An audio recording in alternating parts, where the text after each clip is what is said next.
Hello दोस्तों, ध्येय IAS Alambagh के चैनल पर आपका स्वागत है। अभी हम आरओ 2023 मेंस परीक्षा के क्वेश्चन पेपर्स को डिस्कस करने जा रहे हैं। तो पहला क्वेश्चन है, प्रतिहार शासक भोज के संदर्भ में निम्नलिखित कथनों पर विचार कीजिए। पहला स्टेटमेंट है, उसने आदि वराह की उपाधि धारण की। दूसरा स्टेटमेंट है, उसने महान संस्कृत कवि और नाटककार राजशेखर उसका दरबारी कवि था। तो दूसरा स्टेटमेंट गलत है, इसलिए और प्रतिहार शासक मिहिर भोज ने आदि वराह की उपाधि धारण की थी, इसलिए पहला स्टेटमेंट सही है। तो इसका आंसर होगा केवल एक। दूसरा क्वेश्चन है, लाहौर षड्यंत्र कांड के विषय में निम्नलिखित कथनों पर विचार कीजिए। जिन्हें फांसी पर लटकाया गया था। तो लाहौर षड्यंत्र केस में फांसी पर भगत सिंह को, सुखदेव को और राजगुरु को लटकाया गया था, इसलिए इसका आंसर है डी। नंबर 3 है, खेलो इंडिया यूथ गेम्स 2025 की मेजबानी किस राज्य ने की थी। तो खेलो इंडिया यूथ गेम्स 2025 की मेजबानी बिहार द्वारा की गई थी, इसलिए इसका आंसर है बी। नेक्स्ट क्वेश्चन है, फिनाल तथा फॉर्मल्डिहाइड आपसी अभिक्रिया से क्या बनाते हैं। तो फिनाल और फॉर्मल्डिहाइड जब आपसी अभिक्रिया करते हैं तो उससे बैकेलाइट बनता है, तो इसलिए इसका आंसर है ऑप्शन सी। नेक्स्ट क्वेश्चन है, सिल्वी एग्री लाइवस्टॉक फिशरीज उत्पादन, जिसे स्वदेशी भाषा में जाबो उत्पादन भी कहते हैं, ये किस राज्य की है। तो ये नागालैंड राज्य से संबंधित है, इसलिए इसका आंसर है डी। नेक्स्ट क्वेश्चन है, सूची 1 को सूची 2 से सुमेलित कीजिए। सूची 1 में नदी दी हुई है और सूची 2 में उत्पत्ति स्थल। तो महानदी उत्पत्ति होती है सिहावा से, कावेरी उत्पन्न होती है ब्रह्मगिरी की पहाड़ियों से, कृष्णा निकलती है महाबलेश्वर से एंड गोदावरी निकलती है नासिक से, तो इसलिए इसका आंसर है ये। सॉरी दोस्तों। नेक्स्ट क्वेश्चन है, 2025 पेरिस बैठक में घोषित अगले वैश्विक एआई प्रभाव शिखर सम्मेलन की मेजबानी किस देश द्वारा की जाएगी। तो इस शिखर सम्मेलन की मेजबानी भारत द्वारा फरवरी 19 और 20 2026 में की जाएगी, तो इसका आंसर होगा बी, भारत। नेक्स्ट क्वेश्चन है, सूची 1 को सूची 2 से सुमेलित कीजिए। पहली सूची में दिया हुआ है शासक और राजवंश, दूसरी सूची में है उनकी राजधानियां। तो फर्स्ट सूची में दिया हुआ पल्लव, पल्लव की राजधानी थी कांची, पल्लव की राजधानी थी कांची, और पांड की राजधानी थी मदुरा। पल्लव राज की राजधानी कांची, पांड राज की मदुरा, यादवों की देवगिरी एंड काकतीय वंश की राजधानी वारंगल थी, इसलिए इसका सही आंसर होगा डी। नेक्स्ट क्वेश्चन है, भारतीय संविधान के अनुच्छेद 19 के अंतर्गत नागरिकों को निम्नलिखित में से कौन सी स्वतंत्रता प्रदान नहीं की गई है।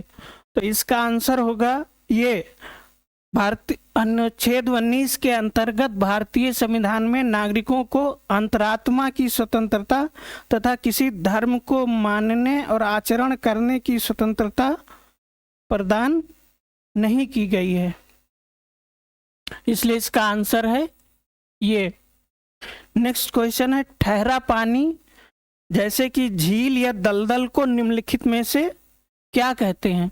तो ठहरे पानी की जो झील होती है उसे बोलते हैं लेंटिक, इसका आंसर हो जाएगा बी। नेक्स्ट क्वेश्चन है, कथन और कारण के रूप में दिया हुआ है। कथन में पूछा गया है, कहा गया है पूर्वी तट पर पत्तनों एवं बंदरगाहों की संख्या कम है। कारण है पूर्वी तट उन्मजी तट या इमरजेंस तट का उदाहरण है। तो इसका आंसर है ये और जो स्टेटमेंट एंड रीजन, अब कथन एंड कारण दोनों सही हैं, और पूर्वी तट इमरजेंस का उदाहरण है, इसलिए पूर्वी तट पर प्राकृतिक बंदरगाहों की संख्या कम पाई जाती है, इसलिए ये दोनों सही भी हैं और व्याख्या भी करता है, इसलिए इसका सही आंसर होगा सी। नेक्स्ट क्वेश्चन है, निम्नलिखित में से साइमन कमीशन का कौन सा सदस्य ब्रिटेन की कंजर्वेटिव पार्टी से संबंधित नहीं था? तो इस क्वेश्चन में हम देखेंगे कि इसका बर्नहेम और स्ट्रेथकोना दोनों व्यक्ति जो हैं ब्रिटेन की कंजर्वेटिव पार्टी से जुड़े थे, इसलिए इसके आंसर में आयोग पर डिपेंड करेगा कि वो कौन सा आंसर मानता है, ये या बी। तो आप लोग दोनों देख लेंगे, इसका आंसर ए एंड बी दोनों हो सकते हैं। नेक्स्ट क्वेश्चन है सूचियां दी हुई हैं, सूची 1 और 2 को मिलान करना है। तो अदब्रिक है, ये दिया हुआ अदब्रिक कहाँ पाया जाता है? तो ब्रिक में। थायराइड कहाँ पाई जाती है? तो गर्दन के नीचे, यहाँ पर थायराइड ग्लैंड पाई जाती है। नेक्स्ट है पिट्यूटरी ग्लैंड। तो पिट्यूटरी ग्लैंड जो है वो मस्तिष्क का आधार होती है, बेस, और हाइपोथैलेमस होता है जो थैलेमस के नीचे, इसलिए इसका आंसर है डी। इसका आंसर क्या होगा? डी आंसर होगा। अदब्रिक जो है ब्रिक में, थायराइड गर्दन के नीचे, पिट्यूटरी मस्तिष्क के नीचे और हाइपोथैलेमस थैलेमस के नीचे, इसलिए इसका आंसर डी है। नेक्स्ट क्वेश्चन है, एकवर्थ समिति के संदर्भ में निम्नलिखित कथनों पर विचार कीजिए। एकवर्थ समिति 1920 में बनाई गई थी। तो स्टेटमेंट 1 दिया हुआ इससे संबंधित, ये समिति भारतीय रेलवे से संबंधित थी। तो यस, ये समिति भारतीय रेलवे के कंसोलिडेशन एंड नेशनलाइजेशन से जुड़ी थी। इस समिति ने रेलवे के राष्ट्रीयकरण की संस्तुति की। इस समिति ने रेलवे के राष्ट्रीयकरण की संस्तुति की। तो इसके दोनों स्टेटमेंट सही हैं, क्योंकि इसने कंसोलिडेशन एंड नेशनलाइजेशन की बात की थी, इसलिए इसका जो सही आंसर है वो सी होगा, क्योंकि दोनों स्टेटमेंट सही हैं। नेक्स्ट क्वेश्चन है, कौटिल्य के अर्थशास्त्र के अनुसार मौर्यकालीन न्यायिक व्यवस्था में निम्नलिखित न्यायालय अस्तित्व में थे। तो कौटिल्य के अर्थशास्त्र में धर्मस्थीय न्यायालय के बारे में बात की गई है और कंटक शोधन न्यायालय के बारे में बताया गया है। धर्मस्थीय जो आज का सिविल न्यायालय है इस तरह काम करता था, और कंटक शोधन जो आज के क्रिमिनल न्यायालय की तरह काम करता था, इसलिए जो इसका सही आंसर होगा वो आंसर नंबर सी होगा। नेक्स्ट क्वेश्चन है, बिंदी या टिकुली के लिए एक जिला एक उत्पाद कार्यक्रम अंतर्गत किस जिले को चुना गया है? तो बिंदी या टिकुली के लिए एक जिला एक उत्पाद के लिए बलिया जिला को चुना गया है, क्योंकि यहाँ सैंड या रेत, बलिया जिला को चुना गया है। नेक्स्ट है क्वेश्चन, बैरोमेट्रिक दाब का वो भाग जो जल वाष्प के कारण होता है उसे क्या कहते हैं? तो जो बैरोमेट्रिक प्रेशर जल वाष्प वाटर वेपर के कारण होता है उसको वाटर वेपर कहते हैं या वाष्प दाब। तो इसलिए इसका सही आंसर जो है वो ये होगा। नेक्स्ट क्वेश्चन है, उत्तर प्रदेश के किन 2 शहरों को विरासत स्थलों और बुनियादी ढांचे के विकास और सौंदर्यीकरण के लिए हृदय योजना के अंतर्गत चुना गया है? तो इस योजना के अंतर्गत उत्तर प्रदेश के वाराणसी और मथुरा जिले को चुना गया है, इसलिए इसका आंसर जो है ये होगा। नेक्स्ट क्वेश्चन है, चौथा कौटिल्य आर्थिक सम्मेलन नई दिल्ली में संपन्न हुआ है, इसकी थीम पूछा गया है।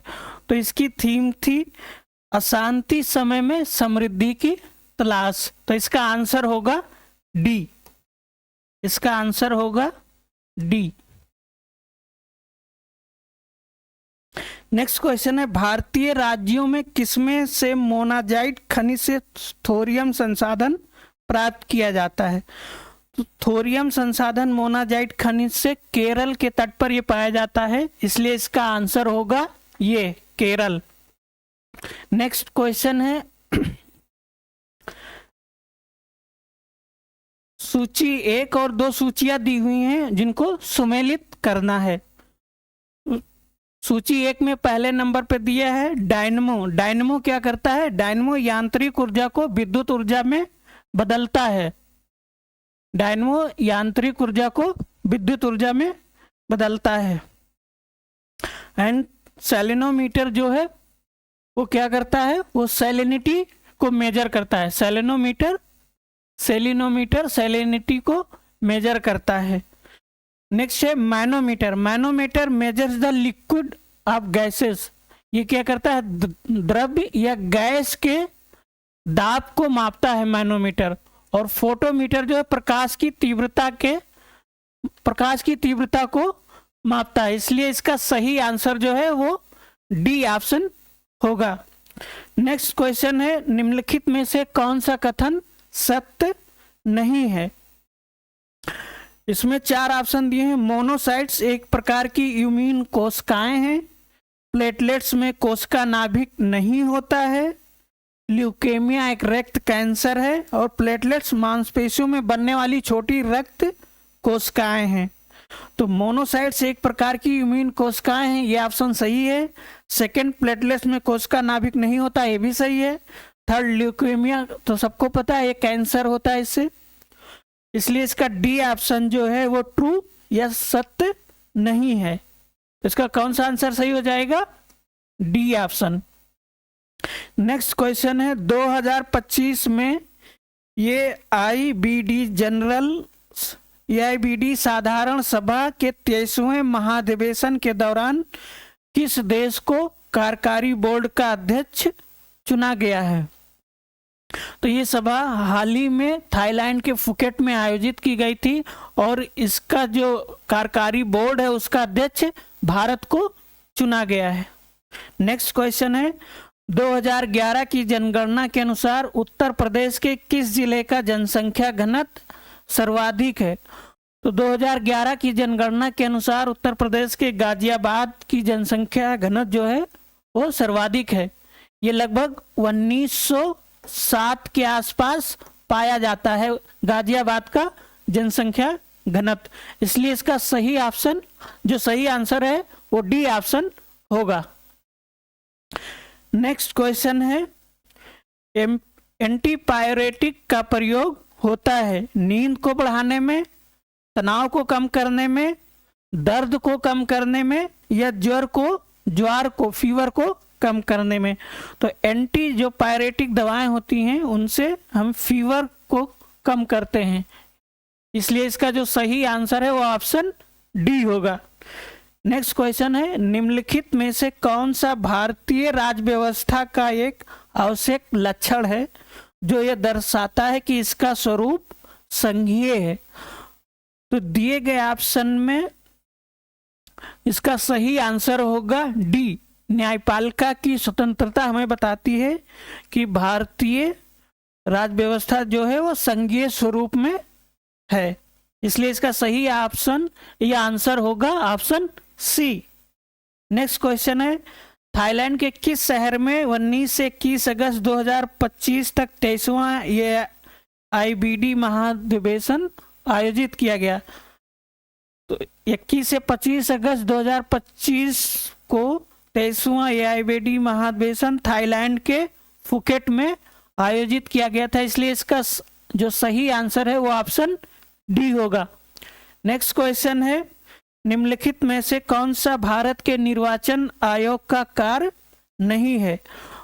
तो दिए गए ऑप्शन में ग्राम पंचायत का चुनाव कराना भारत के निर्वाचन आयोग का कार्य नहीं है, इसलिए इसका सही आंसर जो है ऑप्शन डी होगा। नेक्स्ट क्वेश्चन है, नाभिकीय रिएक्टर में मंदक के रूप में निम्नलिखित में से किसका प्रयोग नहीं किया जाता है?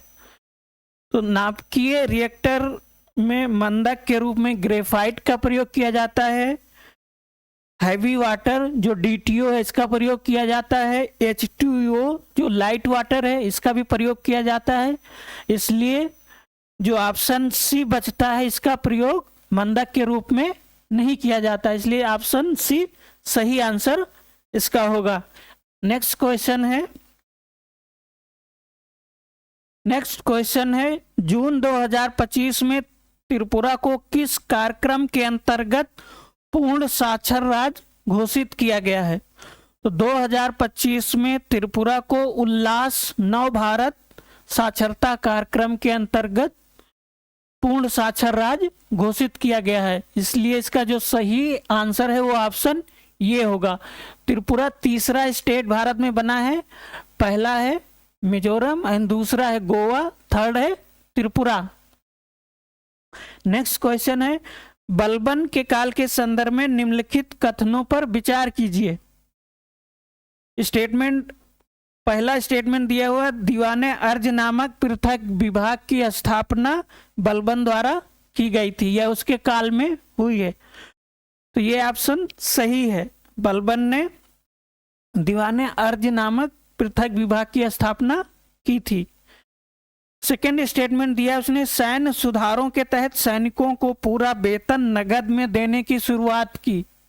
उसने कोशिश की थी बट वो सफल नहीं हो सका, इसलिए इसका जो स्टेटमेंट 1 है वो सही होगा और स्टेटमेंट 2 इज रॉन्ग, इसलिए इसका जो सही आंसर है वो केवल स्टेटमेंट 8 सही है, इसलिए ऑप्शन बी सही आंसर होगा।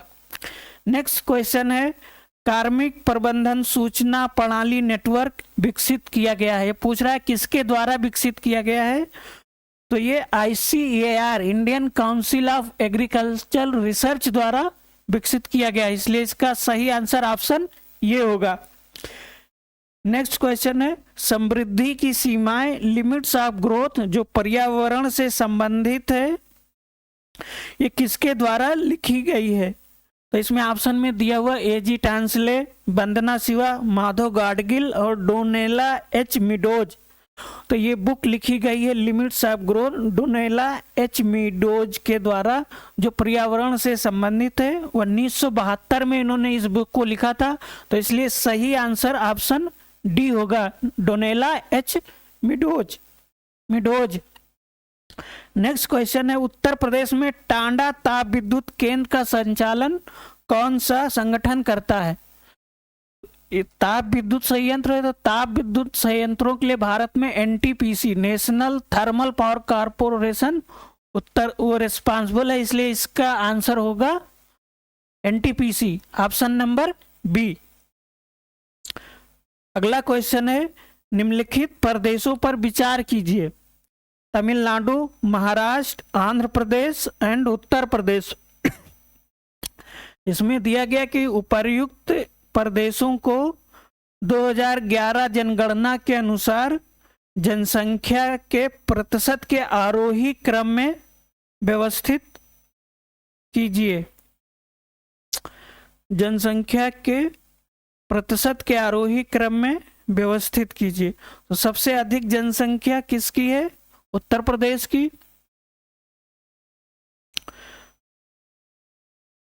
जिसकी जनसंख्या लगभग 2011 में 19.98 करोड़ थी।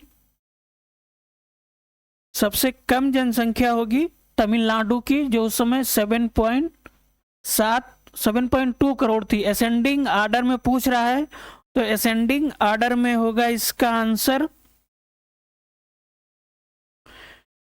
ऑप्शन नंबर ये।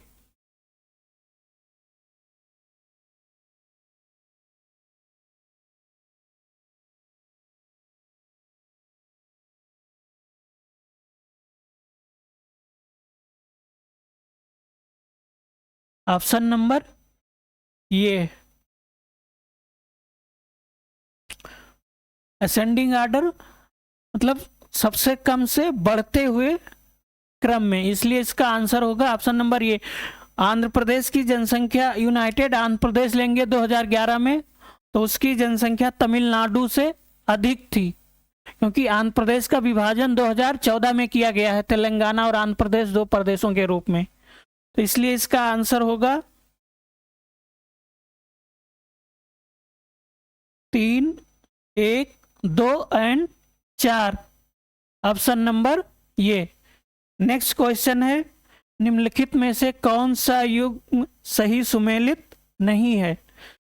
4 ऑप्शन दिए गए हैं। पर्यावरण सुरक्षा अधिनियम 1986, तो ये सुमेलित है क्योंकि पर्यावरण सुरक्षा अधिनियम 1986 में ही बनाया गया था।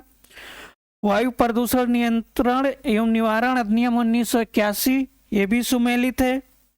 जल प्रदूषण नियंत्रण निवारण एवं नियंत्रण अधिनियम 1973, ये 1973 में नहीं 1974 में बनाया गया था, इसलिए ये आंसर जो है या ये पेयर सुमेलित नहीं है। तो इसका सही आंसर हो जाएगा option number C. Next question है, मानव के पाचन तंत्र के संदर्भ में निम्नलिखित को सही क्रम में व्यवस्थित कीजिए।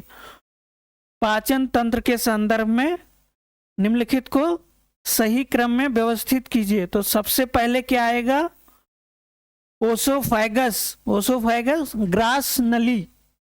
उसके बाद आता है स्टमक यानी अमाशय। उसके बाद आएगा स्मॉल इंटेस्टाइन, छोटी आंत, और सबसे लास्ट में आएगा बड़ी आंत। इसलिए इसका जो सही सुमेलन है या कूट है उसका ऑप्शन नंबर ये है। सही आंसर है ऑप्शन नंबर ये।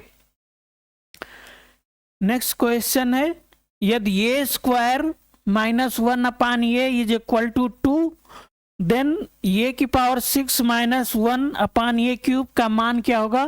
तो इसका जो मान है वो ऑप्शन नंबर ये में आएगा 14। इसको आप सॉल्व करेंगे तो इसका आंसर 14 आएगा। नेक्स्ट क्वेश्चन है, नेक्स्ट प्रश्न है, सूची 1 एंड सूची 2 को सुमेलित कीजिए। स्कीम दी गई है और उससे संबंधित वर्ग दिया गया है जिनका सुमेलन करना है। तो दिया गया है स्वास्थ्य या हेल्थ, ये किस स्कीम से जुड़ा हुआ है? तो हेल्थ जो जुड़ा हुआ है स्वास्थ्य, वो ये संजीवनी से। साक्षरता किससे जुड़ी हुई है? तो साक्षरता के लिए है निपुण भारत मिशन। कौशल विकास के लिए पीएम विश्वकर्मा योजना चलाई जा रही है, और उद्यमिता के लिए मुद्रा योजना को लॉन्च किया गया था। इसलिए इसका जो सही आंसर होगा वो ऑप्शन सी होगा। सही आंसर ऑप्शन सी होगा।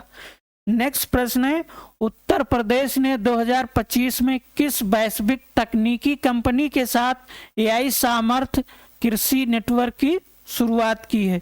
तो उत्तर प्रदेश ने 2025 में एआई सामर्थ्य कृषि नेटवर्क की शुरुआत गूगल क्लाउड के साथ मिलकर के की है। तो इसका सही आंसर ऑप्शन डी होगा। अगला प्रश्न है, सूची 1 को 2 से सुमेलित कीजिए। महाजनपद दिए गए हैं और उनकी राजधानी पूछा गया है। कंबोज की राजधानी राजपुरा या हाटक थी, जो वर्तमान जम्मू में स्थित है। इसकी राजधानी राजपुर या हाटक थी, ये वर्तमान जम्मू कश्मीर में प्रदेश में स्थित है। वत्स की राजधानी क्या थी? वत्स महाजनपद की राजधानी कौशाम्बी थी। वत्स महाजनपद की राजधानी कौशाम्बी थी। कुरु की राजधानी इंद्रप्रस्थ थी। कुरु की राजधानी इंद्रप्रस्थ थी। और मत्स्य की विराटनगर। मत्स्य की राजधानी विराटनगर। इसलिए इसका सही आंसर होगा ऑप्शन ये। जिन लोगों ने महाभारत देखा होगा उनको इसके बारे में जानकारी अवश्य होगी। नेक्स्ट क्वेश्चन है, निम्नलिखित में से कौन सा स्थलाकृतिक वर्षा का दूसरा नाम है? स्थलाकृतिक वर्षा, या इसको इंग्लिश में कहते हैं रेनफॉल रिलीफ। इसको कहते हैं रेनफॉल रिलीफ को पर्वतीय वर्षा। इसका सही आंसर होगा पर्वतीय वर्षा, स्थलाकृतिक वर्षा। क्योंकि रिलीफ का मतलब है उच्चावच। जब कोई भी मॉइस्चर लेडन पिंड पर्वतों द्वारा फोर्स करके ऊपर उठाई जाती है, तो जब कंडेंसेशन करती है, ऊपर जाती है, उसका टेम्परेचर कम होता है, कंडेंसेशन होता है, फिर वर्षा होती है, तो उसे कहते हैं पर्वतीय वर्षा। इसलिए इसका ऑप्शन नंबर सी सही आंसर होगा। नेक्स्ट प्रश्न है, 2011 की जनगणना के अनुसार निम्नलिखित में से किस केंद्र शासित प्रदेश की नगरीय जनसंख्या का प्रतिशत सर्वाधिक है? तो किस केंद्र शासित में सर्वाधिक प्रतिशत में जनसंख्या शहरी है? तो इसका ऑप्शन है, आंसर है दिल्ली, और ऑप्शन नंबर है सी। ब्रटलैंड रिपोर्ट इसमें से किससे संबंधित है? 4 ऑप्शन दिए हुए हैं, पर्यावरण प्रभाव आकलन, सतत विकास, ओजोन परत का क्षरण और आर्द्र भूमि। तो ब्रटलैंड रिपोर्ट जो 1987 में आई थी, ये सस्टेनेबल डेवलपमेंट से संबंधित है। ये किससे रिलेटेड है? Sustainable development. इसका आंसर होगा सतत विकास, जो ऑप्शन नंबर बी में दिया हुआ है। नेक्स्ट प्रश्न है, उत्तर प्रदेश सरकार ने सरकारी सहायता, अनुमोदन और अन्य सेवाओं तक पहुंच को आसान बनाने के लिए कौन सी योजना शुरू की है? कौन सी योजना शुरू की है? तो इस योजना का नाम है गोल्ड कार्ड स्कीम। कौन सी योजना शुरू की है? गोल्ड कार्ड योजना। इसलिए ऑप्शन नंबर ये इसका सही आंसर होगा। नेक्स्ट प्रश्न है, टेबल दी हुई है, उसमें सब में 3 में आपको नंबर दिए हुए हैं, और एक टेबल में आप देखेंगे कि तीसरे कॉलम में सेकेंड रो में क्वेश्चन मार्क दिया हुआ है, जो पूछा गया है कि यहाँ कौन सा नंबर आएगा। तो इसका सही आंसर ऑप्शन नंबर ये है। सिंपली इसको आप देख सकते हैं कि जब दोनों को जोड़ेंगे 16 7 23 बनता है, 10 4 14। इसी तरह जब 26 में से 8 घटाएंगे तो इसका आंसर आ जाएगा 18। इसलिए जो ऑप्शन नंबर ये में दिया हुआ है और वो सही आंसर है। नेक्स्ट प्रश्न है, 1 जनवरी 1992 को मंगलवार था, तो 1 जनवरी 1993 को सप्ताह का कौन सा दिन पड़ेगा? इसको सॉल्व करेंगे तो देखेंगे कि 1992 है, 1992 4 से डिवाइड हो जा रहा है, इसलिए ये लीप ईयर है। जब ये 4 से पूरा डिवाइड हो जा रहा है तो ये लीप ईयर है। तो हम लीप ईयर है तो लीप ईयर में कितने दिन होते हैं? 366 दिन। 366 को 7 से जब डिवाइड करेंगे तो इसमें आएगा बैलेंस या शेष आएगा 2। तो मंगलवार था, 1 जनवरी 1992 को मंगलवार था, इसमें 2 जोड़ देंगे तो वो हो जाएगा 1 जनवरी 93। जो सप्ताह में कौन सा दिन, वो आपका आंसर आ जाएगा। तो मंगलवार में 2 जोड़ोगे तो बुध और बृहस्पति, तो इसका आंसर क्या होगा? बृहस्पतिवार। नेक्स्ट क्वेश्चन है, निम्नलिखित में से किसने लाहौर में अंजुमन मुहब्बाने वतन की स्थापना की थी? तो लाहौर में इसकी स्थापना सरदार अजीत सिंह द्वारा की गई थी, जो ऑप्शन नंबर सी में दिया हुआ है, और ये आपका सही आंसर है। नेक्स्ट दी गई हैं 2 सूचियां जिनका मिलान करना है। एंथोलॉजी कौन सी स्टडी कहलाती है? तो एंथोलॉजी को बोलते हैं फूलों का अध्ययन। फूलों का अध्ययन क्या कहलाता है? एंथोलॉजी। पेडोलॉजी होती है सॉइल का अध्ययन या मृदा का अध्ययन, पेडोलॉजी कहलाता है। ऑन्कोलॉजी ये ट्यूमर से जुड़ा हुआ है, कैंसर के उपचार या अध्ययन को ऑन्कोलॉजी कहते हैं। नेक्स्ट है पैलिनोलॉजी, और परागकणों के अध्ययन को पैलिनोलॉजी बोलते हैं। तो इसका सही आंसर ऑप्शन नंबर सी होगा। सही आंसर ऑप्शन नंबर सी होगा। अगला प्रश्न है, निम्नलिखित में से कौन सा देश यूक्रेन के साथ सीमा साझा नहीं करता है? 4 ऑप्शन दिए हुए हैं, Romania, Slovakia, Lithuania and Belarus. तो इसमें रोमानिया, स्लोवाकिया और बेलारूस जो है यूक्रेन के साथ सीमा साझा करते हैं, और लिथुआनिया जो है वो यूक्रेन के साथ सीमा साझा नहीं करता है। इसलिए इसका सही आंसर ऑप्शन नंबर सी हो जाएगा। अगला प्रश्न है, निम्नलिखित में से कौन सा देश इजराइल से उभयनिष्ठ सीमा साझा नहीं करता? ये पूछ रहा है कि कौन सा देश जो है इजराइल, उसकी सीमा इजराइल के साथ नहीं लगती है। ऑप्शन दिया हुआ है Syria, Saudi Arab, Lebanon and Jordan. तो Saudi Arabia, Lebanon and Jordan की सीमा इजराइल से लगती है, इसलिए option number B, Saudi Arab की सीमा इजराइल से नहीं लगती है। नेक्स्ट प्रश्न है, निम्नलिखित में से किसे लोक कार्य के लिए मरणोपरांत 2025 के पद्म भूषण पुरस्कार से सम्मानित किया गया है? तो 2025 के मरणोपरांत 2025 के पद्म भूषण पुरस्कार के लिए दिए गए ऑप्शन में ऑप्शन नंबर सी, सुशील कुमार मोदी को प्रदान किया गया है। ऑप्शन नंबर सी, सुशील कुमार मोदी को मरणोपरांत पद्म भूषण पुरस्कार 25 में प्रदान किया गया। इसकी घोषणा अप्रैल में की गई थी। अगला प्रश्न है, आंध्र प्रदेश राज्य दिए हुए हैं लोकसभा सीटों की संख्या। तो प्रश्न में पूछ रहा है कि किस राज्य में कितनी लोकसभा सीटें हैं। तो आंध्र प्रदेश में लोकसभा सीटों की संख्या कितनी है? 25। आंध्र प्रदेश में 25। अरुणाचल प्रदेश में कितनी सीटें हैं लोकसभा की? तो अरुणाचल में 2, असम में 14 और बिहार में 40। इसलिए इसका सही आंसर होगा जो ऑप्शन नंबर सी है। सही आंसर ऑप्शन नंबर सी होगा। नेक्स्ट प्रश्न है, निम्नलिखित निर्माणों पर विचार कीजिए और उन्हें सही कालक्रमानुसार व्यवस्थित कीजिए। क्रोनोलॉजिकल ऑर्डर पूछ रहा है कि ये कब बनाए गए हैं।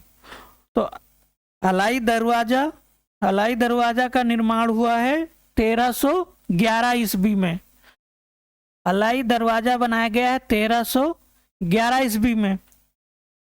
अढ़ाई दिन का झोपड़ा, ये इसका निर्माण हुआ था 1192 ईस्वी में। अढ़ाई दिन के झोपड़ा का निर्माण हुआ था 1192। अटाला मस्जिद जो जौनपुर में है, इसका निर्माण हुआ है 1408 में। 1408 में। और काली मस्जिद, इसका निर्माण हुआ है दिल्ली के किले में है काली मस्जिद। इसका निर्माण हुआ 1387 में। 1387 में। अलाई दरवाजा कहाँ है? अजमेर में। अढ़ाई दिन का झोपड़ा अजमेर में है, अलाई दरवाजा दिल्ली में है, अटाला मस्जिद जौनपुर में है और काली मस्जिद भी दिल्ली में है। इसलिए इसका क्रोनोलॉजिकल ऑर्डर में सही ऑप्शन होगा ऑप्शन नंबर सी, इसका आंसर होगा। अगला प्रश्न है, जर्मन सिल्वर एक मिश्र धातु है। जर्मन सिल्वर क्या है? एक मिश्र धातु है। वो किन किन तत्वों से मिलकर बनी है, ये पूछा गया है। तो जर्मन सिल्वर बनती है तांबा, निकल एवं जस्ता से। इसलिए इसका सही आंसर ऑप्शन नंबर बी होगा। इसमें जर्मन सिल्वर में जो कॉपर होता है उसकी परसेंटेज 50 से 60 होती है, निकल की 10 से 30% एंड जिंक की 15 से 20%। जिंक जस्ता। इसलिए इसका जो आंसर है वो ऑप्शन नंबर बी होगा। 56 प्रश्न है, प्रश्न नंबर 56, निम्नलिखित में कौन सा युग्म सही सुमेलित नहीं है? Which pair is not correctly matched? Itai रोग, आर्सेनिक प्रदूषण, मिनीमाटा रोग, मरकरी प्रदूषण, ब्लू बेबी सिंड्रोम, नाइट्रेट प्रदूषण और नॉक नी सिंड्रोम, फ्लोराइड प्रदूषण। तो इसका सही आंसर होगा वो ऑप्शन नंबर ये, क्योंकि इटाई जो सिंड्रोम है या रोग है वो आर्सेनिक से नहीं बल्कि कैडमियम से होता है, कैडमियम पोल्यूशन से। या आर्सेनिक की जगह कैडमियम आ जाएगा, इसलिए इसका सही आंसर है ऑप्शन नंबर ये। अगला प्रश्न है, निवेश प्रोत्साहन एवं सुविधा एजेंसी इन्वेस्ट उत्तर प्रदेश द्वारा उद्यमी संबंधी प्रबंधन के लिए कौन सा पोर्टल स्थापित किया गया है? तो इसके लिए निवेश सारथी पोर्टल को उत्तर प्रदेश सरकार ने स्थापित किया है, इसलिए इसका सही आंसर ऑप्शन नंबर ये होगा। अगला प्रश्न है, मानव नेत्र के संदर्भ में प्रकाश पथ का सही क्रम क्या है? मानव नेत्र के संदर्भ में प्रकाश पथ का सही क्रम, तो प्रकाश पहले कार्निया से गुजरता है, उसके बाद प्यूपिल से, फिर उसके बाद लेंस, फिर वो लास्ट में रेटिना पर पड़ता है, इसलिए इसका सही आंसर ऑप्शन नंबर बी हो जाएगा। अगला प्रश्न है, 1946 में गठित भारत के अंतरिम सरकार के मंत्रिमंडल में शामिल होने के लिए मुस्लिम लीग द्वारा कौन से नाम दिए गए थे? तो इसमें दिया गया है कि दिए गए ऑप्शन में से उसमें से कौन सा नाम नहीं था।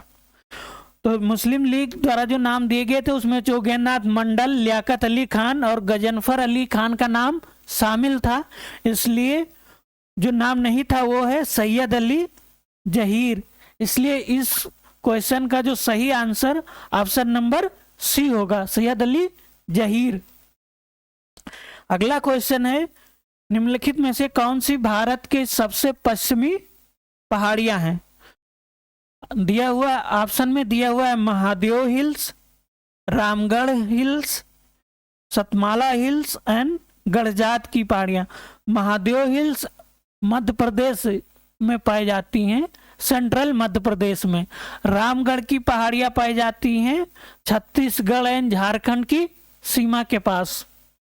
सतमाला पहाड़ियां महाराष्ट्र में हैं और गढ़जात की पहाड़ियां छत्तीसगढ़ एंड उड़ीसा या उड़ीसा में है, तो इसलिए सबसे जो वेस्टर्न या पश्चिमी पहाड़ियां होंगी वो सतमाला हिल्स, इसलिए इसका सही आंसर ऑप्शन नंबर सी होगा।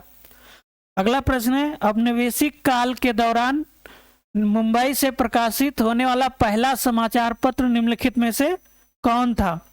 ऑप्शन दिया हुआ Bombay times, Mumbai mirror, Bombay Herald and Bombay courier. तो बॉम्बे टाइम्स 1838 में पब्लिश होता था, मुंबई मिरर सबसे नया है, 2000 में पब्लिश होना शुरू हुआ है, बॉम्बे हेराल्ड जो है 1789 में इसका पब्लिकेशन शुरू हुआ था और बॉम्बे कुरियर का 1789। तो इसलिए जो सही आंसर होगा सबसे पहला वो होगा बॉम्बे हेराल्ड, जो ऑप्शन नंबर सी में दिया हुआ है। नेक्स्ट प्रश्न है, निम्नलिखित भिन्नों को अवरोही क्रम में व्यवस्थित कीजिए। तो इसका सही आंसर है ऑप्शन नंबर डी, इसका सही आंसर है option number D. National Chamber of Industries and Commerce Uttar Pradesh में कहाँ स्थित है? उत्तर प्रदेश के 4 जिले दिए गए हैं, गाजियाबाद, लखनऊ, आगरा एंड कानपुर। तो national Chamber of Industries and commerce जो उत्तर प्रदेश है वो आगरा में स्थित है, इसलिए ऑप्शन नंबर सी इसका सही आंसर हो जाएगा। नेक्स्ट प्रश्न है, ई श्रम पोर्टल के बारे में पूछ रहा है, उस 2 कथन दिए गए हैं ई श्रम पोर्टल से जुड़े हुए। कह रहा है कि श्रम और रोजगार मंत्रालय ने असंगठित क्षेत्र के श्रमिकों के लिए राष्ट्रीय डेटाबेस बनाने के लिए ई श्रम पोर्टल विकसित किया था, ये स्टेटमेंट सही है। दूसरा है, सेवाओं की निर्बाध सुविधा के लिए ई श्रम पोर्टल को एनसीएस पोर्टल और असीम पोर्टल से जोड़ा गया है, तो ये भी स्टेटमेंट सही है, इसलिए इसका जो सही आंसर है वो दोनों स्टेटमेंट सही हैं, इसलिए ऑप्शन नंबर ये इसका सही आंसर हो जाएगा। अगला प्रश्न है, नेक्स्ट क्वेश्चन है, प्रधानमंत्री किसान सम्मान निधि का शुभारंभ कब किया गया था? तो सभी को पता है प्रधानमंत्री किसान सम्मान निधि 24 फरवरी 2019 को शुरू की गई थी, इसलिए ऑप्शन नंबर डी इसका सही आंसर होगा। अगला प्रश्न है, अनुच्छेद 75 के संदर्भ में निम्नलिखित कथनों पर विचार कीजिए। इसके संबंध में अनुच्छेद 75 से संबंधित 4 स्टेटमेंट दिए गए हैं, जिसमें कहा गया है कि प्रधानमंत्री की नियुक्ति राष्ट्रपति द्वारा की जाती है, अन्य मंत्रियों की नियुक्ति राष्ट्रपति प्रधानमंत्री की सलाह पर करते हैं, और मंत्रीगण राष्ट्रपति की इच्छा पर्यंत पद धारण करेंगे, और मंत्रिमंडल जो है वो सामूहिक रूप से लोकसभा के प्रति विशेष रूप से और संसद के प्रति सामान्यता कहते हैं वो उत्तरदायित्व या रिस्पॉन्सिबल होती है। तो ये चारों स्टेटमेंट जो है वो सही है, इसलिए इसका सही आंसर ऑप्शन नंबर ये हो जाएगा। इसका सही आंसर ऑप्शन नंबर ये है। नेक्स्ट क्वेश्चन है, दहेज निरोधक संशोधन अधिनियम कब लागू हुआ? तो इसको 1961 में दहेज डाउरी प्रोविजन अमेंडमेंट एक्ट 1961 को लागू किया गया था। इसका आंसर सी होगा, ऑप्शन नंबर सी इसका आंसर है। अगला प्रश्न दिया हुआ है, आजाद हिंद फौज के किन 3 अधिकारियों को दिल्ली के लाल किले पर मुकदमा चलाकर फांसी दी गई थी या उन पर मुकदमा चलाया गया था? तो दिल्ली के लाल किले में आजाद हिंद फौज से जुड़े हुए 3 अधिकारी थे, प्रेम कुमार सहगल, शाहनवाज खान एंड गुरबख्श सिंह ढिल्लो। तो इसलिए इसका ऑप्शन नंबर सी सही आंसर होगा। नेक्स्ट, ये अगला प्रश्न है, राष्ट्रीय खाद्य सुरक्षा अधिनियम के बारे में पूछा है कि उपभोक्ता मामले, खाद्य और सार्वजनिक वितरण मंत्रालय द्वारा इसको अधिनियमित किया गया था। ये भारत के राजपत्र में कब प्रकाशित हुआ? तो ये भारत के राजपत्र में सितंबर 2013 में प्रकाशित हुआ था, इसलिए इसका जो सही आंसर है वो ऑप्शन नंबर सी होगा। नेक्स्ट प्रश्न है, उद्योग मंडल नहर किससे संबंधित है? तो उद्योग मंडल नहर जो है वो राष्ट्रीय नेशनल वाटरवेज 3 जो ये तमिलनाडु में है उससे संबंधित है। अगला प्रश्न है, नेक्स्ट क्वेश्चन है कि कौन सा प्रावधान भारतीय संविधान के भाग 9 के अंतर्गत आता है? तो भाग 9 के अंतर्गत पंचायतों को शामिल किया गया है, इसलिए सही आंसर ऑप्शन नंबर सी होगा। भाग 9 के अंतर्गत पंचायतों को शामिल किया गया है, इसलिए सही आंसर ऑप्शन नंबर सी है। अगला क्वेश्चन है, उत्तर प्रदेश की सबसे बड़ी अनुसूचित जनजाति कौन सी है? उसमें दिया हुआ थारू, चेरो, बुक्सा एंड बैगा। तो उत्तर प्रदेश की सबसे बड़ी जनजाति है वो थारू है। कौन सी है? थारू। उत्तर प्रदेश में जितनी भी जनजातियां हैं उसमें लगभग 70% जो जनसंख्या है वो किसकी है? थारू की, इसलिए सबसे बड़ी जनजाति जो होगी थारू होगी। अगला प्रश्न है, निम्नलिखित पल्लव शासकों के नामों को उनके शासन के कालक्रमानुसार व्यवस्थित करना है। 4 ऑप्शन स्टेटमेंट दिए हुए हैं, Parameshwaran first, Narasimha Varman first, Nandi Varman second and Mahendra Varman first. तो परमेश्वरन फर्स्ट जो शासक था वो 670 से 695 के आसपास था। 670 से 695।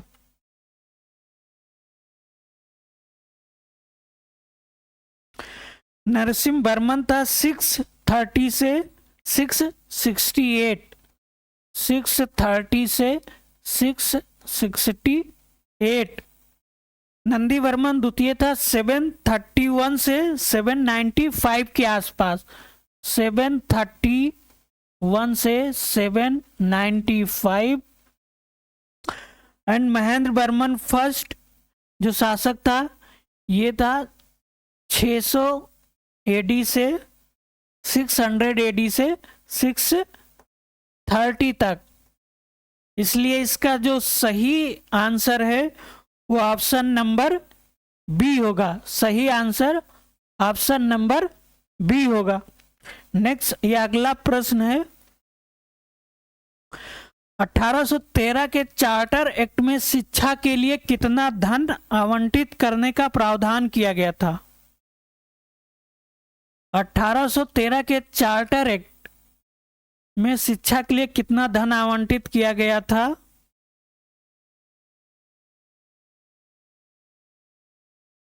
तो इसका आंसर होगा नन ऑफ दी अबव, या उपर्युक्त में से कोई नहीं, जो ऑप्शन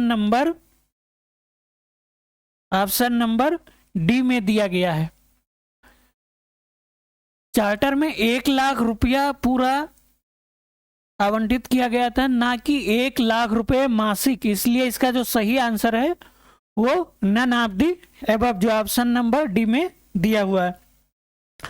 नेक्स्ट क्वेश्चन है, ई नेम के संदर्भ में निम्नलिखित कथनों पर विचार कीजिए। तो ये पहला स्टेटमेंट है, ई नेम को कब लॉन्च किया गया था या इसका शुभारंभ कब किया गया था। सेकेंड स्टेटमेंट है, इसमें कृषि उपज विपणन समित मंडियों के एकीकरण की सुविधा प्रदान की गई है। तो ई नेम को 14 अप्रैल 16 में लॉन्च किया गया था और इसमें मार्केट एपीएमसी जो है वो मंडी को इंटीग्रेट करता है। इसलिए दोनों स्टेटमेंट सही हैं। इसलिए इसका सही आंसर ऑप्शन नंबर ये होगा, क्योंकि ये में दोनों दिए गए हैं। अगला प्रश्न है, जनवरी 25 में भारत के किन भारतीय शहरों को दुनिया के 31 आर्द्रभूमि मान्यता प्राप्त शहरों की सूची में शामिल किया गया है? तो जनवरी 25 में 31 आर्द्रभूमि मान्यता प्राप्त शहरों की सूची में जो भारतीय शहर शामिल किए गए हैं वो मध्य प्रदेश से इंदौर और राजस्थान से उदयपुर को लिया गया है। इसलिए जो सही आंसर है वो ऑप्शन नंबर ये होगा। अगला प्रश्न है, खेलो इंडिया यूथ गेम्स 2025 में पदक तालिका में कौन सा स्टेट प्रथम स्थान पर था? तो खेलो इंडिया यूथ गेम 2025 में पदक तालिका में प्रथम स्थान प्राप्त किया था महाराष्ट्र ने। प्रथम स्थान किसने प्राप्त किया था? महाराष्ट्र ने, जो ऑप्शन नंबर डी में दिया हुआ है। इसलिए सही आंसर है ऑप्शन नंबर डी। अगला प्रश्न है, उत्तर प्रदेश में ओडीओपी योजना, वन डिस्ट्रिक्ट वन प्रोडक्ट योजना कब लॉन्च की गई थी? तो इस योजना को यूपी सरकार द्वारा 2018 में शुरू किया गया था। इसलिए ऑप्शन नंबर ये इसका सही आंसर होगा। नेक्स्ट क्वेश्चन है, भारत में सबसे तेज सुपर कंप्यूटर कौन है? भारत में सबसे तेज, the fastest supercomputer in India is, इसका नाम है एरावत। क्या नाम है? एरावत PSI। इसका फुल फॉर्म है AI research analytics and knowledge assimilation platform. Airawat PSI का फुल फॉर्म है AI research analytics and knowledge assimilation platform. ये भारत का सबसे तेज सुपर कंप्यूटर है, इसलिए इसका सही आंसर ये होगा। नेक्स्ट क्वेश्चन है, निम्नलिखित कार्यक्रमों पर विचार कीजिए, इन्हें शुरू से अंतिम तक सही कालक्रम में व्यवस्थित कीजिए। 4 प्रोग्राम दिए गए हैं और पूछा गया है कि इन प्रोग्राम को कब शुरू किया गया था। तो PM श्री योजना 2022 में शुरू की गई है। ये कब शुरू की गई है? 2022 में। आत्मनिर्भर भारत रोजगार योजना शुरू की गई थी 2020 में। प्रधानमंत्री कौशल विकास योजना का शुभारंभ हुआ है 2015 में। 2015 में। एंड संकल्प योजना को शुरू किया गया था 2018 में।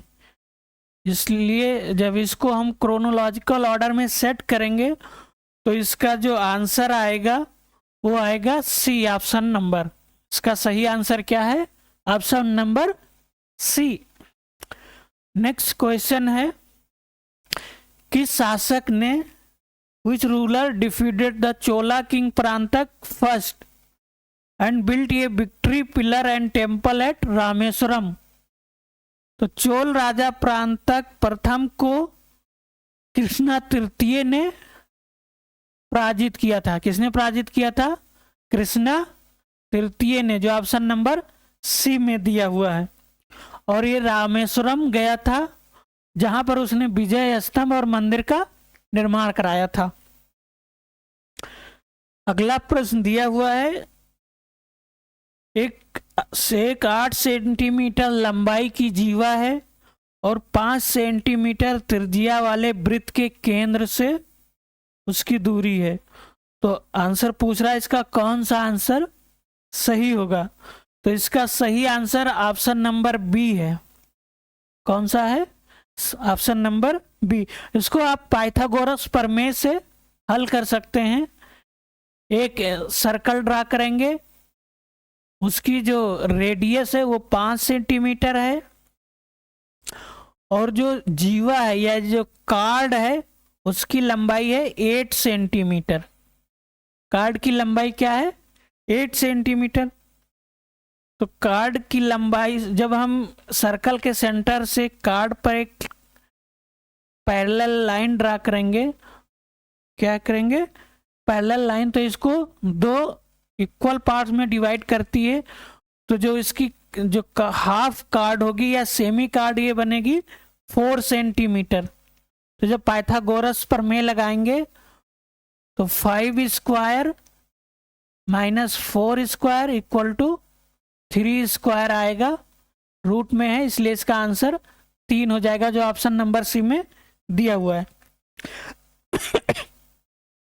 अगला प्रश्न है, ननन्या चालुक्य राजा के दरबार में थे जिन्होंने तेलुगु रामायण की रचना की।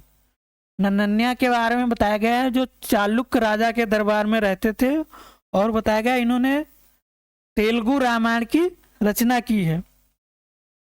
तो ननन्या चालुक्य राजा के दरबार में तो रहते थे, बट इन्होंने तेलुगु रामायण की नहीं बल्कि तेलुगु में महाभारत की रचना की है।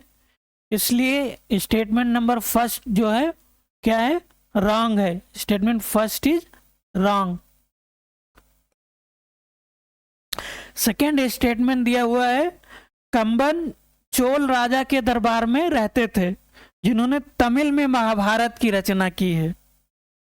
तो कंबन जो है वो चोल राजा के दरबार में रहते थे, परंतु इन्होंने तमिल महाभारत की रचना ना करके तमिल रामायण की रचना की है। इस स्टेटमेंट में क्या है? रामायण और महाभारत को उलट दिया गया है, इसलिए दोनों स्टेटमेंट रॉन्ग हो जाते हैं। इसलिए इसका जो सही आंसर है वो ऑप्शन नंबर डी होगा, क्योंकि ना तो एक सही है, neither 1 is right and neither nor 2 is right.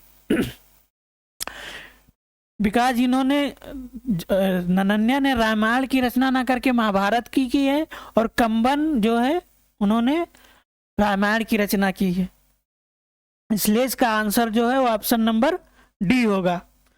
Next question है, उत्तर प्रदेश का सबसे बड़ा सौर ऊर्जा संयंत्र निम्नलिखित में से कौन सा या कहाँ स्थापित है?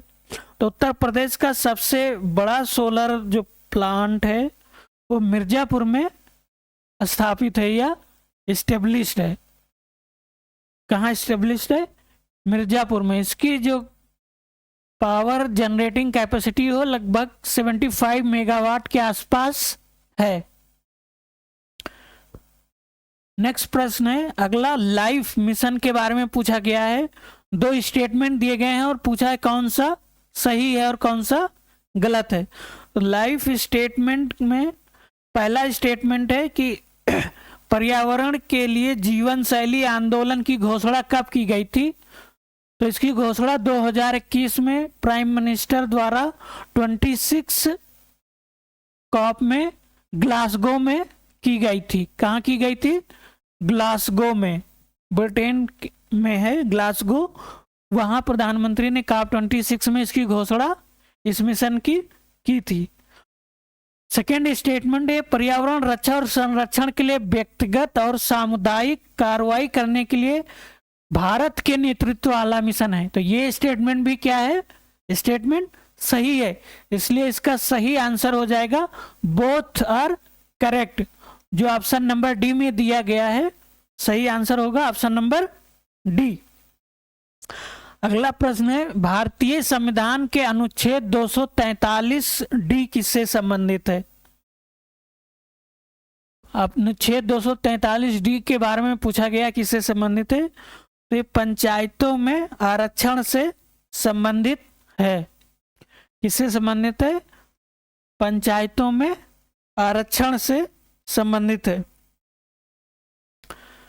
अगला प्रश्न है ज्वारी estuary is associated with, next question है कि ज्वारी नदी जो है वो किससे संबंधित है? तो ऑप्शन में 4 बंदरगाह दिए गए हैं और पूछा है कौन सा सही है। तो ज्वारी नदी जो गोवा में बहती है उसके मुहाने पर मुर्मागांव पोर्ट या मुर्मागांव बंदरगाह स्थित है, इसलिए इसका सही आंसर ऑप्शन नंबर डी हो जाएगा। अगला प्रश्न है रॉयल जेली दूधिया या हल्के पीले रंग की होती है, इनमें प्रोटीन की जो अनुमानित या एस्टिमेटेड क्वांटिटी है वो क्या होती है उसके बारे में पूछा गया है। तो इसका जो सही आंसर है वो ऑप्शन नंबर सी है। जो प्रोटीन की मात्रा है वो 15 से 18% के आसपास पाई जाती है, इसलिए इसका सही आंसर ऑप्शन नंबर सी होगा।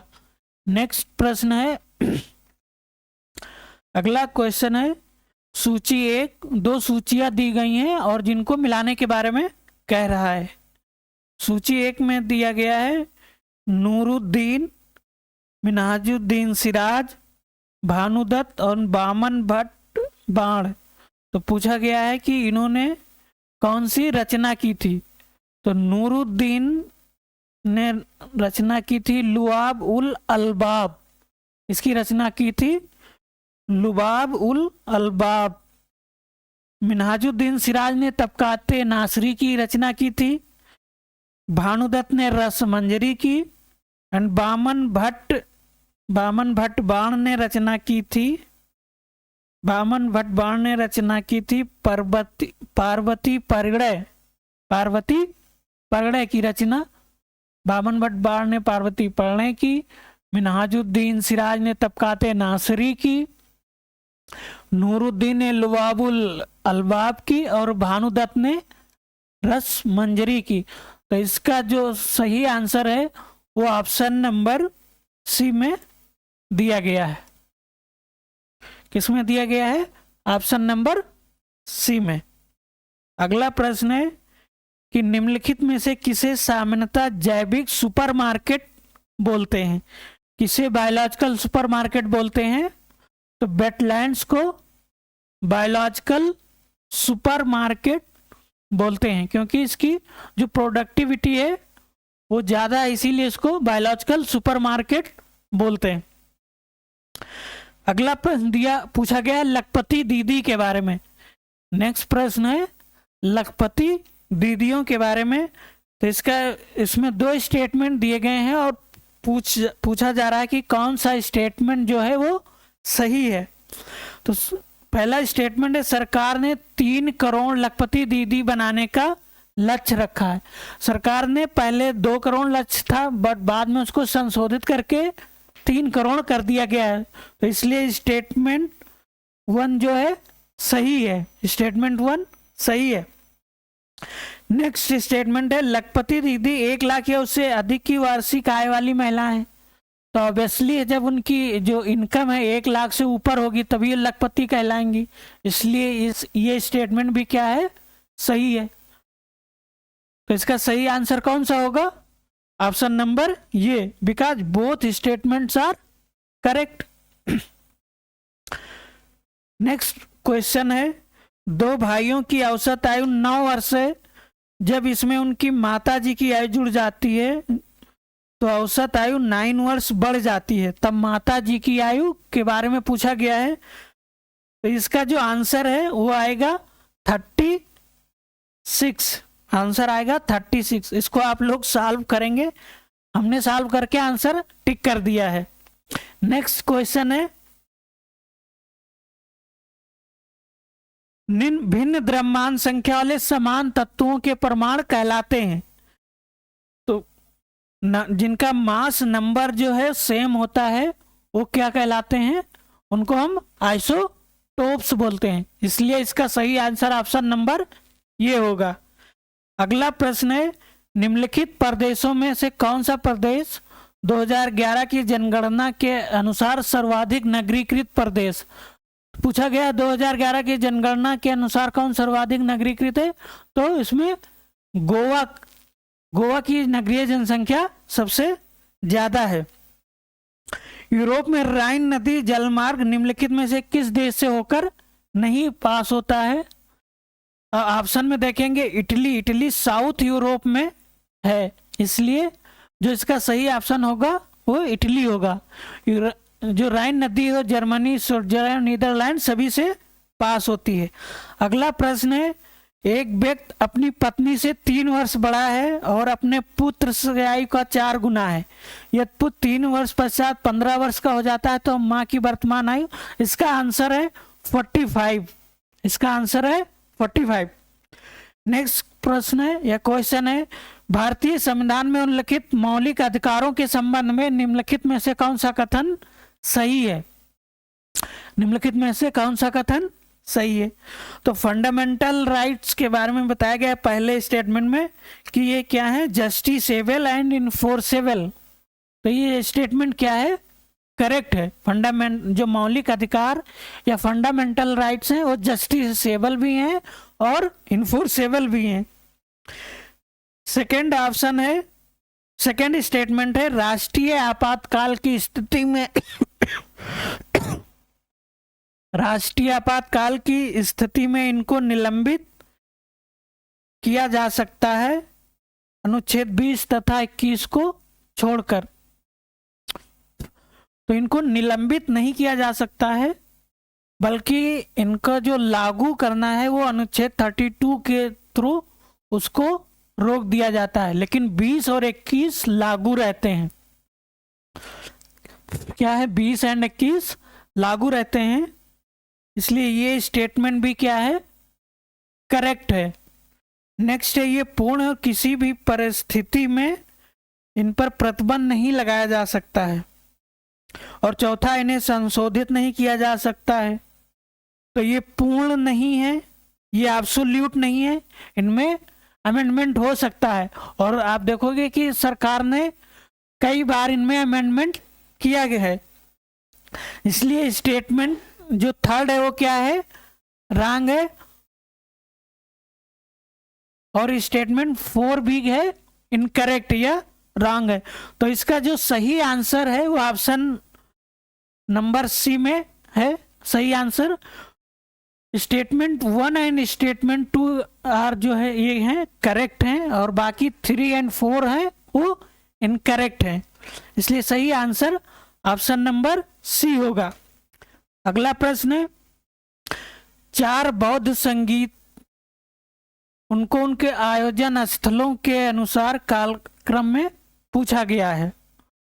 तो उसने दिया है कि 4 बौद्ध संगीतियां कहाँ कहाँ आयोजित हुई? वैशाली में, राजगृह में, कुंडलवन और पाटलिपुत्र में। तो इसका जो सही आंसर है वो ऑप्शन नंबर सी होगा। इसका सही आंसर ऑप्शन नंबर सी होगा। सबसे पहले राजगृह में आयोजित की गई थी, उसके बाद वैशाली में, उसके बाद पाटलिपुत्र में, और सबसे बाद में कहाँ आयोजित की गई है? कुंडल वन में। इसलिए इसका सही आंसर ऑप्शन नंबर सी है। प्रश्न नंबर 99 है, निम्नलिखित में से किन योजनाओं को नमामि गंगे कार्यक्रम से जोड़ा गया है? तो नमामि गंगे कार्यक्रम से कौन सी योजनाएं जुड़ी हैं? गंगा ग्राम योजना भी जुड़ी है, औद्योगिक अपशिष्ट निगरानी प्रोग्राम, ये भी जुड़ा हुआ है। Industrial influent monitoring programme, sewage treatment infrastructure, मल जल उपचार और संरचना, ये भी जुड़ा हुआ है। और नदी तल की सफाई, तो इसे एसोसिएटेड है, जुड़ी हुई है। तो इसलिए इसका जो ऑप्शन है, आंसर है ऑप्शन नंबर डी। क्या है? सारे स्टेटमेंट इज, जो ऑल स्टेटमेंट्स आर करेक्ट। इसका आंसर होगा डी। 100 नंबर क्वेश्चन है, श्वेता किस फसल की प्रजात है? श्वेता किस फसल की प्रजात है? तो श्वेता वैरायटी, जो आंसर होगा इसका मूंग होगा। दिए गए ऑप्शन में मूंग ऑप्शन है। कहीं कहीं मक्का की बात भी की जा रही है, बट हमने मूंग ऑप्शन दिया है। 101 नंबर क्वेश्चन है, नवाब गंगे कार्यक्रम का प्रमुख उद्देश्य क्या नहीं था? तो दिया गया गंगा ग्राम नगरों में डीजल चालित वाहन प्रतिबंधित, वनीकरण, नदी तट विकास। तो इसका जो उद्देश्य नहीं था वो क्या नहीं था? नगरों में डीजल चालित वाहन प्रतिबंधित करना, ये इसका ऑब्जेक्टिव नहीं था। इसलिए इसका आंसर सही होगा बी ऑप्शन। नेक्स्ट क्वेश्चन है, स्वच्छ वायु सर्वेक्षण 2025 में किस शहर में 3 लाख से कम जनसंख्या वाली श्रेणी में शीर्ष स्थान हासिल किया है? कौन सा शहर है जो 3 लाख से उसकी जनसंख्या कम है और उसको स्वच्छ वायु सर्वेक्षण 2025 में जगह मिली है? तो उसका जो ऑप्शन है, आंसर है वो देवास है। और ऑप्शन नंबर क्या है? बी। अगला प्रश्न है, 4 संस्थान दिए गए हैं और उनके स्थानों के बारे में पूछा गया है कि वो कहाँ स्थित हैं। तो केंद्रीय बौद्ध अध्ययन संस्थान कहाँ स्थित है? लेह में। केंद्रीय बौद्ध अध्ययन संस्थान लेह में स्थित है। केंद्रीय उच्च तिब्बती अध्ययन संस्थान सारनाथ में है। केंद्रीय उच्च तिब्बती संस्थान अध्ययन संस्थान जो है वो सारनाथ में है। केंद्रीय हिमालयी संस्कृत अध्ययन संस्थान दाहुंग में है। और तिब्बत हाउस न्यू दिल्ली में है। तिब्बत हाउस न्यू दिल्ली में। तो इसका सही आंसर ऑप्शन नंबर ये होगा। इसका सही आंसर कौन सा है? ऑप्शन नंबर ये। अगला प्रश्न है, 4 फसलें दी गई हैं और पूछा है इसको मैच करना है लिस्ट 1 से लिस्ट 2 में। मटर दिया गया है, गेहूं दिया गया है, चना और अरहर।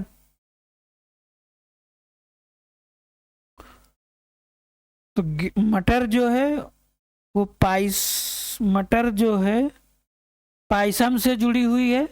मटर क्या है? पायसम से। बीट जो है ट्रिटिकम से, बीट गेहूं ट्रिटिकम से। चना जो है, चना या ग्राम, वो साइसर। और अरहर क्या है? कैजनेस। तो इसका जो सही आंसर है वो ऑप्शन नंबर ये होगा। सही आंसर ऑप्शन नंबर ये। अगला प्रश्न पूछा है, मुरमा गांव, नवा सेवा और मझगांव निम्नलिखित में से किस कारण प्रसिद्ध हैं? तो ये क्या है? नेचुरल पोर्ट है, इसलिए क्या है? नेचुरल पोर्ट या प्राकृतिक बंदरगाह। इसका सही ऑप्शन बी है। सही आंसर बी है। अगला दिया हुआ योजनाएं और फसल बीमा जिनको मैच कराना आपको लिस्ट 1 को लिस्ट 2 से। तो पीएम किसान योजना जुड़ी हुई है वित्तीय सहायता। पीएम किसान क्या है? वित्तीय सहायता। इस योजना में 6,000 रुपया पर ईयर दिया जाता है विथ फाइनेंशियल एड। दूसरा है पीएम फसल बीमा योजना। फसल बीमा योजना किससे जुड़ी हुई है? फसल बीमा से। थर्ड है ई नाम, जो जुड़ा हुआ है ऑनलाइन बोली से। ई नाम किससे जुड़ा हुआ है? इलेक्ट्रॉनिक नेशनल एग्रीकल्चर मार्केट, जिसमें ऑनलाइन बोली या फसल आप बेच सकते हैं। और नेक्स्ट आपसे जो डी स्टेटमेंट है वो MIDH, और ये जुड़ा हुआ है बागवानी से।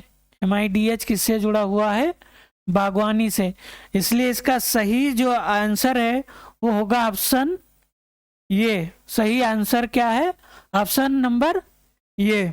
अगला प्रश्न है, निम्नलिखित में से किसने जनवरी 1947 में भारत के राष्ट्र सचिव को सलाह दी थी कि डोमिनियन स्टेट्स के आधार पर सत्ता का तत्काल हस्तांतरण कर दिया जाए? किसने सलाह दी थी?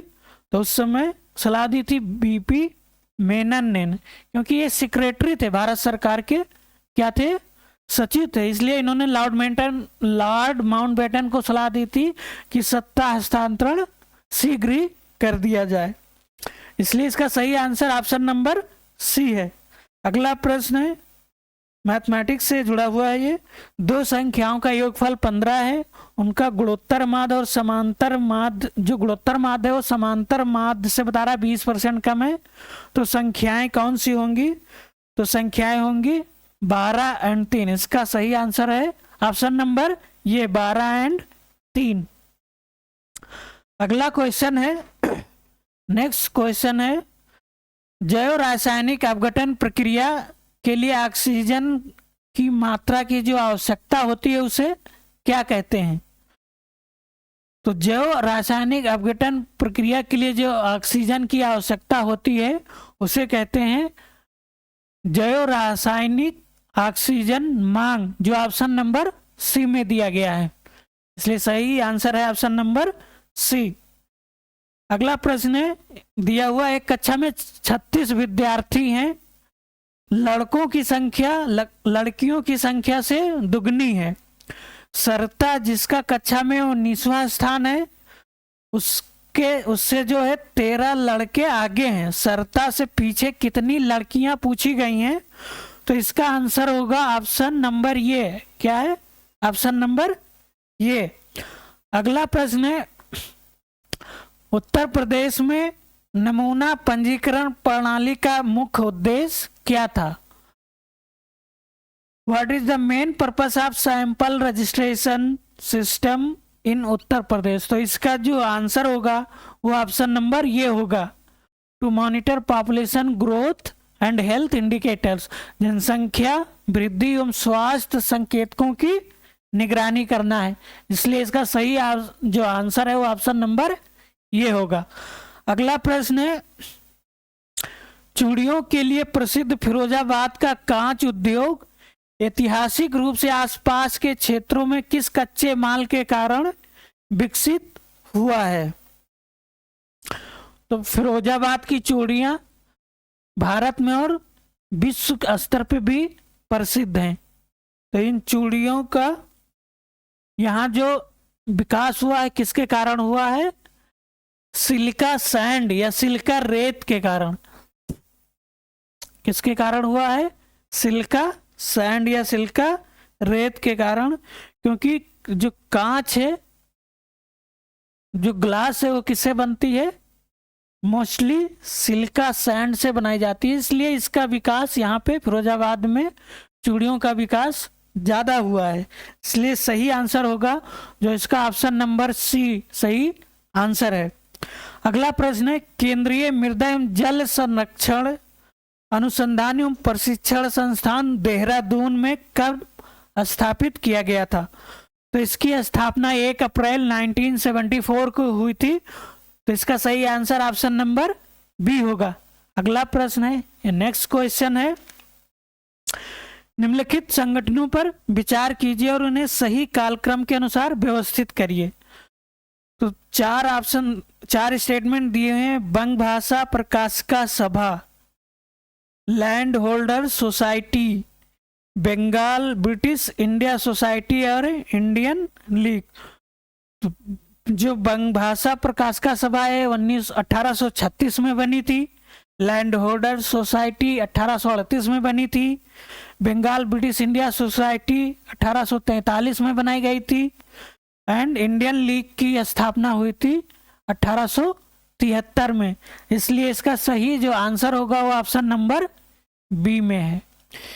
इसकी अब 1873 में, इसकी स्थापना हुई 1843 में, और इस लैंड होल्डर सोसाइटी की 1838 में, और इसकी 1836 में। इसलिए सही जो आंसर है ऑप्शन नंबर बी। अगला प्रश्न है, जून 2025 में अंतर्राष्ट्रीय ओलंपिक समिति की पहली महिला अध्यक्ष कौन बनी है? तो इसकी जो पहली महिला अध्यक्ष हैं उनका नाम है शर्ली बोबचे। क्या नाम है? शर्ली बोबचे। इसलिए इस प्रश्न का जो सही उत्तर है वो ऑप्शन नंबर सी होगा। अगला क्वेश्चन है, नेक्स्ट क्वेश्चन है, दो सूचियां दी गई हैं जिन्हें मैच कराना है। औद्योगिक कचरा और पूछ रहा है कि उसका जो सोर्स, ओरिजिन सोर्स है वो क्या है। तो फ्लाई ऐश किससे जुड़ी हुई है? कोयला आधारित थर्मल प्लांट से। फ्लाई ऐश कोयला आधारित थर्मल प्लांट से। लाइम स्लज क्या है? कीचड़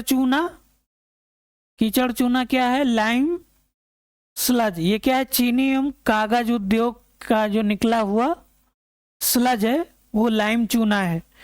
नमकीन मिट्टी क्या है? ब्राइन मड जो है वो कास्टिक सोडा उद्योग में काम आता है। एंड भट्टी की जो धूल है वो है सीमेंट प्लांट से निकलती है। तो इसका जो सही आंसर होगा वो ऑप्शन नंबर सी। सही आंसर कौन सा है? Option number C. Next question है, एक वृत्त का व्यास ये वो बी है तथा ये AC एंड BC इक्वल हैं, तब एंगल पूछा है CAB का एंगल क्या होगा।